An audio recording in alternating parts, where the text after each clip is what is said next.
জয় শ্রীরাম, জয় শ্রীরাম। আজ আপনাদের সামনে এমন একটি তথ্য তুলে ধরব যে আপনারা শোনা মাত্রই চমকে যাবেন। হ্যাঁ, আমরা মহামন্ত্র উচ্চারণ করি, হরে কৃষ্ণ কৃষ্ণ কৃষ্ণ হরে হরে, হরে রাম রাম রাম হরে হরে। হ্যাঁ, সেই শ্রীরামচন্দ্র যিনি দশরথ পুত্র, দশরথের প্রিয় পুত্র, মাতা কৌশল্যা। কিন্তু সেই অযোধ্যার রাজ্য নগরীতে সুখের সংসারে স্বর্গদ্বারে এমন কালো ছায়া পড়ল যে রাজার বদলে সেই শ্রীরামচন্দ্রের হয়ে গেল বনবাস। কার ছলনা, কার সেই কুনজর পড়ল অযোধ্যা নগরীতে? কার ষড়যন্ত্র, কার চক্রান্ত? এত বড় ষড়যন্ত্র, এত বড় চক্রান্ত হয়ে গেল যে ভগবান রামচন্দ্রকে বনবাসে যেতে হলো। আমি বিদ্যুৎ সন্ন্যাসী বাউল আজকের এই রামায়ণ তত্ত্বটি আপনাদের সামনে তুলে ধরব। মন দিয়ে শুনুন। রামচন্দ্রের রাজ্যাভিষেক হবে, তিনি রাজা হবেন।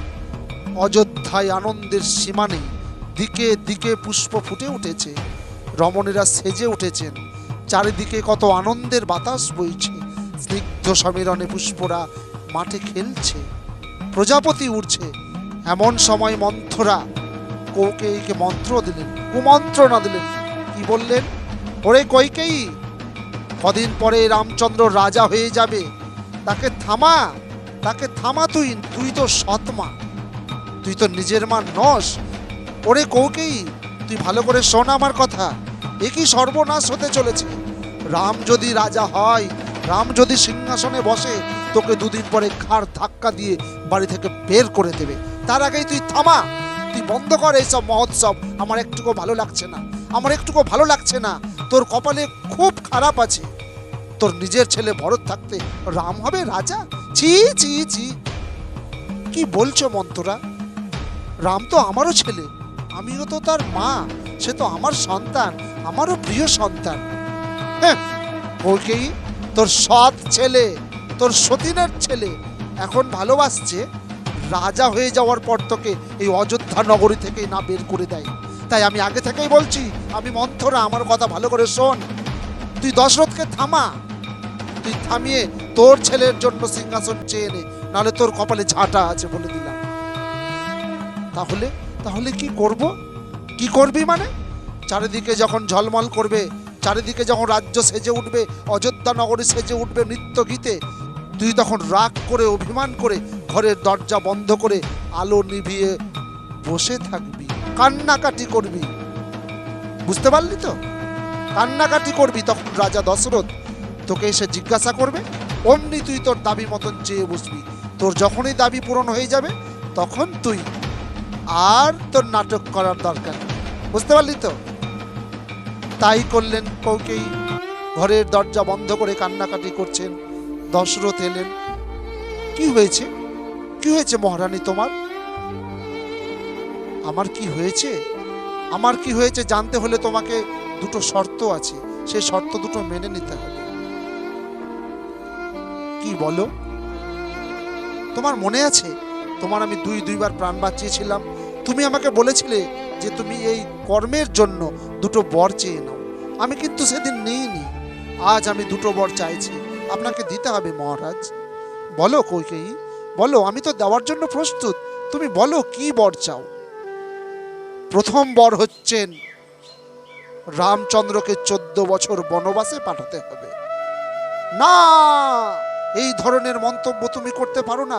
রাম যে আমার বড় প্রিয়, সে যে আমার প্রিয় ছেলে।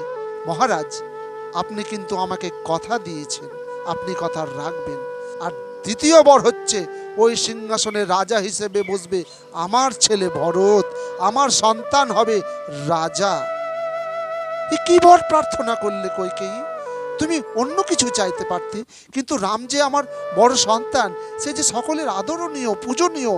না না মহারাজ, আপনি আমাকে কথা দিয়েছেন, আপনি 14 বছর রামচন্দ্রকে বনবাসে পাঠাবেন আর আমার ছেলেকে রাজত্ব দেবেন, আমার ভরত হবে রাজা।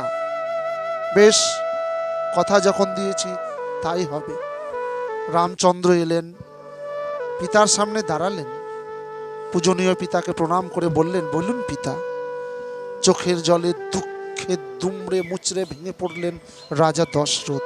তিনি রাজা হয়েও যেন অসহায় এক শিশুর মতো, এক বাচ্চা ছেলের মতো করুণ মিনতি করে করুণ দৃষ্টিতে বললেন, আমি তোমার পিতা, তুমি যাও, তুমি 14 বছর বনবাসে তুমি থাকো, এই আমার আদেশ।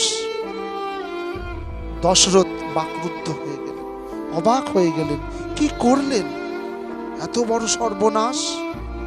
এক বাক্যে রামচন্দ্র সমস্ত কথা মেনে নিয়েই তিনি বনবাসে চলে গেলেন। যাওয়ার সময় সঙ্গে দেবী সীতাও গেলেন, আর সীতারামের সঙ্গে ছোট ভাই লক্ষ্মণও গেলেন। সেই সময় কিন্তু ভরত তার মামার বাড়িতে ছিল, তিনি কিছুই জানতেন না এসবের। এই ফাঁক বুঝেই মন্থরা সমস্ত ষড়যন্ত্রের বিষ কইকেয়ীর মাথায় ভরে দিয়েছিলেন। যখন ভরত ফিরে এলেন অযোধ্যায়, দেখলেন বাড়ি শূন্য, বাড়িতে কেউ নেই, না দেবী সীতা রয়েছে, না রামচন্দ্র রয়েছে, না ভাই লক্ষ্মণ রয়েছে, না পিতা রয়েছে, পিতার বিয়োগ ঘটে গেছে। বাড়ি হা হা করছে, শূন্য করছে, এ যেন এক ভূতের বাড়ি। এত বড় অযোধ্যা নগরী, যে নগরী স্বর্গ হয়েছিল, সেই নগরী এখন নাকি ভূতের বাড়ি। কোনো লোক নেই, আনন্দ নেই, উচ্ছ্বাস নেই, আগের মতো আর ঝলমল করে না, আগের মতো আর হাসির শব্দ ছুটে আসে না। সবার চোখে শুধু বিষাদের নেশা, অভাব, অনটন, শোক। তখন ভরত জানতে পারলেন, ভরত শোকাহত হয়ে গেলেন, মর্মাহত হয়ে গেলেন। তিনি গেলেন মায়ের কাছে। মাকে তো তিনি আর শাসন করতে পারবেন না। তিনি বললেন, মাতা, আমার ভালোর জন্য তুমি যে করেছো, বরং সর্বনাশ করেছো। আমার রাজ্য চাই না, তুমি কেন করতে গেলে? তবে শোনো, তুমি যখন ভুল করেছো আমার গর্ভধারিণী মাতা, তার ভুলের প্রায়শ্চিত্ত কিন্তু আমিই করব। পিতা মাতার কোনো দোষ করলে তার প্রায়শ্চিত্ত সন্তানকেই করতে হয়। তিনি ছুটলেন বনবাসে, দাদা দাদা করে চিৎকার করতে লাগলেন। অন্ধের মতো, উন্মাদের মতো, পাগলের মতন তিনি ছুটলেন। কোথায় কোথায় আমার রামচন্দ্র, আমার ভগবান দাদা কোথায়? ছুটতে ছুটতে দেখলেন বনবাসে রামচন্দ্র, সীতা, লক্ষ্মণ সকলেই আছে। দু চোখ দিয়ে ভরতের অশ্রু ঝরছে। দাদা দাদা, তুমি সোনার সংসার ছেড়ে এই বনবাসে পড়ে আছো। বাড়িটা যে বড় হা হা করছে দাদা, কেউ নেই, সেই বাড়ি ভূতের বাড়ি হয়ে গেছে। তুমি চলো দাদা, আমি এসেছি তোমাকে ফিরিয়ে নিয়ে যেতে। তুমি ছাড়া অযোধ্যা যে বেমানান, কোনো কিছুই ভালো লাগছে না। তুমি না থাকলে কি ঝলমল করে ওঠে দাদা। তুমি ফিরে চলো দাদা, দেখো আমি তোমাকে ফিরিয়ে নিতে এসেছি। তুমি যাবে না দাদা, তুমি চলো। হ্যাঁ ভরত, আমি বড় খুশি, আমি বড় আপ্লুত। তোকে দেখে আমি ধন্য হয়ে গেলাম। আমি সত্যি কপাল মানিয়ে, ভাগ্য মানিয়ে একটা ভাই পেয়েছি রে ভরত। ভাই যদি বাড়ি থেকে বিতাড়িত হয়ে যায়, দাদা যদি বাড়ি থেকে বিতাড়িত হয়ে যায়, তাহলে অন্য ভাইয়ের তো আনন্দ করা উচিত। সে একাই রাজ্য ভোগ করবে, একাই রাজ্য ভোগ নিয়ে শাসন করবে। কিন্তু তুই তো একেবারে উল্টো। তুই আমাকে নিতে এসেছিস, এই বনবাসে এসেছিস, তুই আমাকে নিতে। আমি ধন্য, তুই আমার ভাই। সত্যি সত্যি ভরত, আমি ধন্য হয়ে গেলাম। তবে দাদা, তুমি চলো আমার সঙ্গে, ফিরে চলো অযোধ্যায়। না ভরত, না, আমি পিতাকে কথা দিয়েছি। আমি পিতার আজ্ঞা পালন না করে তো 14 বছরের একদিনও আগেও যাব না বাড়ি ফিরে। না ভরত, আমি তো যেতে পারবো না। আমি পিতার আদেশ পালন করব। সেই আদেশ পালন হলেই আমি আবার অযোধ্যায় ফিরে যাব। দাদা, তুমি আমার মুখের দিকে তাকিয়ে বলো, তুমি চলো দাদা, তুমি চলো। না ভরত, আমি রাজার ছেলে, আমি রামচন্দ্র, পিতার বড় পুত্র। আমি যদি পিতার কথা অবজ্ঞা করি, আমার প্রজারা কি শিখবে? আমি মিথ্যেবাদী হয়ে গেলে আমার প্রজাও যে মিথ্যা হয়ে যাবে। আমি আমার আদর্শ থেকে তো সরে দাঁড়াতে পারবো না ভাই। তুই যা, তুই রাজ্য শাসন কর। আমার 14 বছর পূর্ণ হলেই আমি আবার অযোধ্যায় ফিরে আসবো।